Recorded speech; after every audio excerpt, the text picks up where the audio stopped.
Hello বন্ধুরা, তোমরা কেমন আছো? নিশ্চয়ই ভালো আছো। মাঝে খুব শরীর খারাপ হয়েছিল, বুঝতে পেরেছো? এই শরীর খারাপ হয়েছে কারণটা হলো আমরা একটু বেড়াতে গিয়েছিলাম দীঘা। ওই দীঘার যে ওখানে মমতা ব্যানার্জি পুরী করেছে, পুরীর প্যাটার্নে করেছে, সেইটা একটু দর্শন করতে গেছিলাম। মায়াপুর গেছিলাম, দামোদর মাস চলছে, এই গঙ্গায় প্রদীপ দিলাম। তারপরে তোমার মায়াপুরে ঘিয়ের প্রদীপ দিলাম। এ দেখো দামোদরের গোপাল,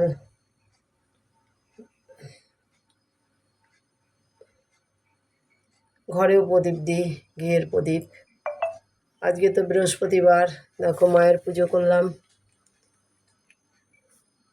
শ্রীলক্ষ্মী, মহালক্ষ্মী, দেখো চাল কলা সমস্ত দিয়ে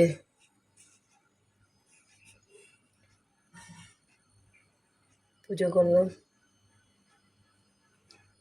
নারায়ণী মা, লোকনাথ,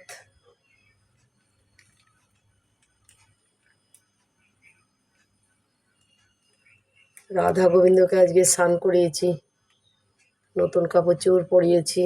রাস পূর্ণিমা গেল না, কালকে এসেছি রাতে, আজকে স্নান করালাম।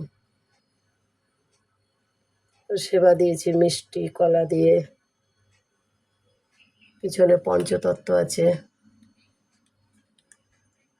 মা যশোদা, গোপাল আছে, বাবা ভোলানাথ।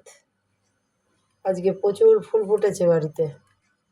এই যে হলুদ ফুলগুলো দেখছো, সাদা ফুল, ধোত্রা, সব আমার বাড়ির ফুল। নীলকণ্ঠ, এ দেখো নন্দী মহারাজ, বাবা ভোলানাথ, শিবলিঙ্গ, এই মা দুর্গা, বাবা ভোলানাথ, এই একজন বাবা ভোলানাথ, মা অন্নপূর্ণা,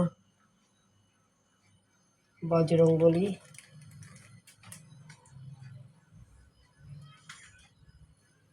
গুরুদেব,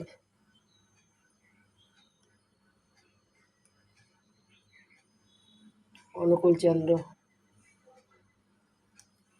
তো দেখতে থাকো, সুস্থ থাকো, ভালো থাকো, খুব ভালো থাকো। মেয়ে বাঁশিটা দান করেছে গোপালকে, মায়াপুর গেছিলো, বাঁশি কিনে নিয়ে এসে এই গোপালকে দান করেছে। ওর খুব ভালো হোক, ওর ছেলে স্বামী নিয়ে সুখে থাক, গোপাল ভালো করুক, তোমরাও ভালো থাকো।